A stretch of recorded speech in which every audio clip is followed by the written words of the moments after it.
ಸ್ವಲ್ಪ ಮಟ್ಟಿಗೆ ಇವತ್ತು ಇಲ್ಲಿ ಬೇಡಿಕೆ ಇತ್ತು, ಆದರೆ ಅವೆಲ್ಲವೂ ಕೂಡ ಇವತ್ತು ಉತ್ತಮ ರೀತಿಯಲ್ಲಿ ತಿಳಿಯಾಗುವಂಥ ಅವಕಾಶ ಆಗಿದೆ. ಯಾವತ್ತು ಕಾಂಗ್ರೆಸ್ಸಿಗೆ ಧಕ್ಕೆ ಆಗ್ತದೆ ಆವಾಗ ಮೈನಾರಿಟೀಸ್ ಡಬ್ಬಲ್ ಆಗಿ ಕೆಲಸ ಮಾಡಿ ಹೆಚ್ಚಿಗೆ ಫಲಿತಾಂಶ ತಂದುಕೊಡುವಂಥ ಅವಕಾಶ ಆಗ್ತದೆ. ಜಾಸ್ತಿ ಮೈನಾರಿಟೀಸ್ ಈ ಸಲ ವೋಟ್ ಹಾಕಿ ಈ ಅಭ್ಯರ್ಥಿಯನ್ನು ಗೆಲ್ಲಿಸುವಂಥ ಒಂದು ಸಂಭವ ಕೂಡ ಇರ್ಬೋದು. ಒಂದು ವೋಟು ಕಾಂಗ್ರೆಸ್ಸಿಗೆ ಹಾಕುವುದನ್ನು ಇವತ್ತು SDP ಅಥವಾ ಬೇರೆ ಇದಕ್ಕೆ ಹಾಕಿದರೆ 2 ವೋಟು BJP ಪ್ಲಸ್ ಆಗ್ತದೆ ಅಂತ ಗೊತ್ತಿದೆ. ಯಾರು CA ತಂದವರು ಯಾರು, NCR ತಂದವರು ಯಾರು, ಅಥವಾ ಇದು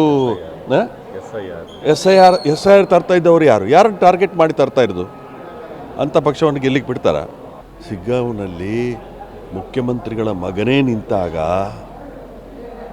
ಕರ್ನಾಟಕ ರಾಜ್ಯದ ಮಾಜಿ ಮುಖ್ಯಮಂತ್ರಿಗಳ ಮಗನೇ ನಿಂತಾಗ ಅಲ್ಲಿ ಹೋರಾಟ ಮಾಡಿ ಇವತ್ತು ಮೈನಾರಿಟಿ ಒಬ್ಬ ಅಭ್ಯರ್ಥಿನ ಅದನ್ನೆಲ್ಲ ನಮ್ಮ ಹೈಕಮಾಂಡು, ನಮ್ಮ ನಾಯಕರುಗಳು ಅದ್ರ ಬಗ್ಗೆ ನಿಗಾ ತಗೊಳ್ತಾರೆ.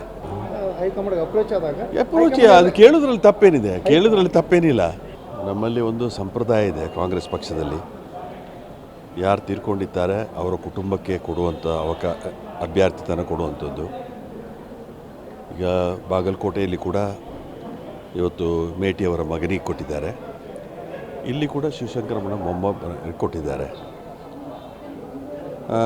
ಸ್ವಲ್ಪ ಮಟ್ಟಿಗೆ ಇವತ್ತು ಇಲ್ಲಿ ಬೇಡಿಕೆ ಇತ್ತು, ಆದರೆ ಅವೆಲ್ಲವೂ ಕೂಡ ಇವತ್ತು ಉತ್ತಮ ರೀತಿಯಲ್ಲಿ ತಿಳಿಯಾಗುವಂಥ ಅವಕಾಶ ಆಗಿದೆ.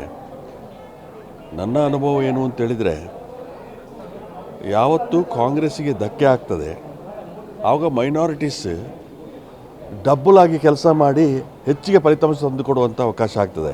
ನನ್ನ ನಿರೀಕ್ಷೆ ಪ್ರಕಾರ ಶಿವಶಂಕರಪ್ಪನವರಿಗಿಂತ ಜಾಸ್ತಿ ಮೈನಾರಿಟೀಸ್ ಈ ಸಲ ವೋಟ್ ಹಾಕಿ ಈ ಅಭ್ಯರ್ಥಿಯನ್ನು ಗೆಲ್ಲಿಸುವಂಥ ಒಂದು ಸಂಭವ ಕೂಡ ಇರ್ಬೋದು. ಆ ದೃಷ್ಟಿಯಲ್ಲಿ 2 ಕ್ಷೇತ್ರದಲ್ಲಿ ಕೂಡ ಬಾಗಲಕೋಟೆ ನಿನ್ನೆ ಇದ್ದೆ ನಾನು, ಮಾನ್ಯ ಮುಖ್ಯಮಂತ್ರಿಗಳು ಪ್ರಚಾರ ಕಾರ್ಯಕ್ರಮದಲ್ಲಿದ್ದೆ.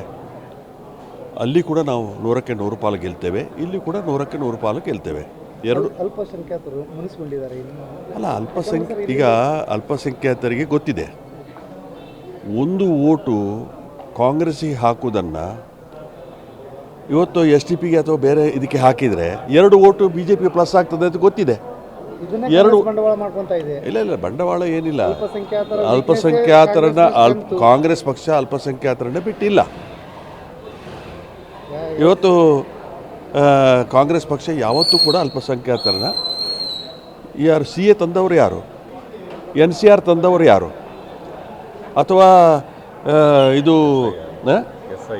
SIR ತರ್ತಾ ಇದ್ದವರು ಯಾರನ್ನು ಟಾರ್ಗೆಟ್ ಮಾಡಿ ತರ್ತಾ ಇರೋದು ಅಂಥ ಪಕ್ಷವನ್ನು ಗೆಲ್ಲಿಗೆ ಬಿಡ್ತಾರ? ನನಗೆ ಅಂತ 100ಕ್ಕೆ 100 ಪಾಲು ಕೂಡ ಆ ತಪ್ಪು ಅಲ್ಪಸಂಖ್ಯಾತರಿಂದ ಆಗೋದಿಲ್ಲ. ಬೇರೆ ಬೇರೆ ರಾಜ್ಯಗಳು ಹೋಲಿಕೆ ಮಾಡಿದರೆ ಎಲ್ಲ ಕಡೆ ಕಾಂಗ್ರೆಸ್ ಕುಸಿತಾ ಇದ್ದಾರೆ, ಇಲ್ಲಿ ಏರ್ತಾ ಇದೆ, ಆದರೂ ಅಲ್ಪಸಂಖ್ಯಾತರನ್ನು ಕೈ ಬಿಡ್ತಾ ಇದ್ದಾರೆ ಅನ್ನೋದು ಒಂದು ಕೂಗು ಸರ್. ಇಲ್ಲ, ಶಿಗ್ಗಾಂವ್ನಲ್ಲಿ ನಾವು ಮೊನ್ನೆ ಗೆಲ್ಲಿಸಿಲ್ಲ.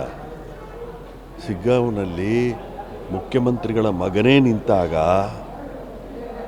ಕರ್ನಾಟಕ ರಾಜ್ಯದ ಮಾಜಿ ಮುಖ್ಯಮಂತ್ರಿಗಳ ಮಗನೇ ನಿಂತಾಗ ಅಲ್ಲಿ ಹೋರಾಟ ಮಾಡಿ ಇವತ್ತು ಮೈನಾರಿಟಿ ಒಬ್ಬ ಅಭ್ಯರ್ಥಿನ ಹಂತಕ್ಕೆ ತೆಗೆದುಕೊಂಡು ಹೋದವರು ಕಾಂಗ್ರೆಸ್. ಈ ಮೊದಲು ಜಾಸ್ತಿ ಜನ ಶಾಸಕರು ಕಾಂಗ್ರೆಸ್ಸಲ್ಲಿ ಇರ್ತಾ ಇದ್ರು, ಇವಾಗ 9 ಜನ ಇದ್ದಾರೆ. ಮೊದಲು 22, 23 MLC ಎಲ್ಲ ಇಟ್ಕೊಂಡು ಈ ಪದ್ಧತಿ ಇದ್ದದನ್ನ ಡೌನ್ ಆಗ್ತಾ ಬರ್ತಾ ಇದೆ ಅನ್ನೋ ಕೂಗು ಸರಿ. ಅದನ್ನೆಲ್ಲ ನಮ್ಮ ಹೈಕಮಾಂಡು, ನಮ್ಮ ನಾಯಕರುಗಳು ಅದ್ರ ಬಗ್ಗೆ ನಿಗಾ ತಗೊಳ್ತಾರೆ. ಜಮೀರ್ ಅಹ್ಮದ್ ಅವರು ಬಂದೇ ಬರ್ತಾರೆ. ಹೈಕಮಾಂಡ್ ಕಡೆ ಜಗಳ ಆಗಿದೆ, ಬರಲ್ಲ. ಇಲ್ಲ, ಹೈಕಮಾಂಡ್ ಜಗಳ ಏನು, ಜಮೀರ್ ಅಲ್ಪಸಂಖ್ಯಾತರಿಗೆ ಕೊಡ್ರಿ ಅಂತಂದು ಹೈಕಮಾಂಡ್ಗೆ ಅಪ್ರೋಚ್ ಅದು ಕೇಳೋದ್ರಲ್ಲಿ ತಪ್ಪೇನಿಲ್ಲ. ಆದರೆ ಜಮೀರ್ ಅವರು ಯಾವತ್ತೂ ಕೂಡ ಇವತ್ತು ಕಾಂಗ್ರೆಸ್ ಪಕ್ಷದಲ್ಲಿದ್ದಾರೆ, ಒಬ್ಬ ಸಮರ್ಥ ನಾಯಕರಿದ್ದಾರೆ, ಅವರು ಬಂದು ಕೆಲಸ ಮಾಡ್ತಾರೆ. 100ಕ್ಕೆ 100 ಪಾಲು ಕೂಡ ಅವರು. ಇಲ್ಲಪ್ಪ, ಆಯ್ತಲ್ಲ, ಟಿಕೆಟ್ ಎಲ್ಲ ತೀರ್ಮಾನ ಆಯ್ತಲ್ಲ, ಈಗ ಹೈಕಮಾಂಡೇ ತೀರ್ಮಾನ ಮಾಡಿದೆ.